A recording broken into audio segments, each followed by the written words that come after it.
lantai dari tempat permainan agak aneh. Begitu juga dengan sudut dari roulette. Ada kemiringan tertentu, tapi agar pemain tidak sadar, penyelenggara mengakali untuk memiringkan mesin dan lantai. Untuk mengakali trik ini, lantai dipenuhi dan diisi air sebanyak 20 ton air. Dengan cara ini, lantai akan kembali stabil. Manajer menyadari hal ini, mengambil remote, dan memiringkan bangunan hingga kemiringan maksimal. Tapi tidak ada pengaruhnya. Manajer berpikir, memiringkan gedung ke arah yang berlawanan. Karena kemiringan yang ekstrim, roulette 1 dan 2 akan sulit dimenangkan. Efeknya segera terasa, tapi dari sekian banyak kelereng, apabila ada kelereng yang jatuh ke rintangan ketiga, kelereng seharusnya masuk ke dalam. Pada saat ini, dirinya sudah tidak peduli. Manajer memerintahkan anak buahnya untuk mencabut mesinnya. Kelereng ini adalah kesempatan terakhir Xiao Shuai. Berputar ke kanan kiri, melewati lubang-lubang. Xiao Shuai memperhatikan saluran kelereng, tapi tidak ada kelereng yang lewat. Ia pun terpikir sebuah ide. Xiao Shuai berkata pada Paman dan Tonegawa, selama ada cukup uang, mereka bisa memenangkan permainan ini. Xiao Shuai mengambil 1 juta. Paman mengeluarkan 2 juta. Total 3 juta. Dan Tonegawa mencari cara untuk menambah uang. Xiao Shuai kembali bermain, mengisi 3 juta. Kemudian kelereng mulai menyumbat lubang. Karena gedung yang dimiringkan terlalu ekstrim, kelereng menyumbat saluran kelereng. Selama ada cukup kelereng, tinggal menunggu waktu sebelum mereka memenangkan permainan. Xiao Shuai mengisi roulette 1 dengan kelereng. Dan kelereng mulai berjatuhan ke roulette kedua. Tapi kelereng sisa berada tepat di depan lubang. Xiao Shuai menawarkan manajer sebuah kesepakatan. Bagaimana kalau mereka menganggap ini seri? Mana mungkin si manajer setuju. Tapi Xiao Shuai hanya mengulur waktu.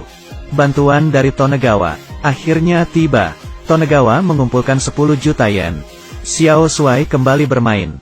Dan akhirnya roulette penuh. Mulai berjatuhan ke roulette terakhir.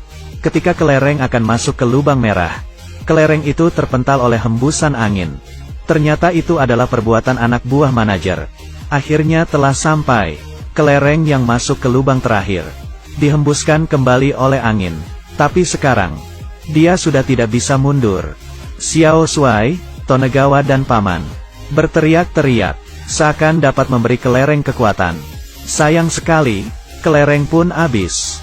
Dan pada saat Xiao Shuai akan dibawa, Xiao Mei memegang kartu 10 juta, dan membantu Xiao Shuai. Ternyata Xiao Mei sudah pernah bertemu dengan Xiao Shuai sebelumnya. Tampang yang keras kepala, mengingatkan Xiao Mei kepada ayahnya. Dia keras kepala, namun juga orang yang melakukan yang terbaik. Dan akhirnya memutuskan untuk membantu Xiao Shuai. Xiao Shuai pun mengisi 10 juta. Ini adalah kesempatan terakhir dirinya. Ketiga lapisan sudah terisi penuh dengan kelereng. Angin sudah tidak bisa meniup kelereng itu. Xiao Shuai luar biasa. Kelereng emas mulai berjatuhan ke dalam lubang. Dan mesin itu mengumumkan Xiao Shuai menang. Xiao Shuai, teman-temannya, bahkan seluruh penonton bersorak. Manajer permainan, Ichijo Seiya diperintahkan untuk ditangkap. Dan dipekerjakan paksa, 1035 tahun. Nasib bagi yang kalah, sangatlah menyedihkan. Tapi bagi yang menang, merasakan manisnya kemenangan. Dan menukarkan kelereng dengan uang. Dengan total 1,3 miliar yen. Setelah membagi rata, Xiao Shuai mendapat 1.395,7 miliar yen.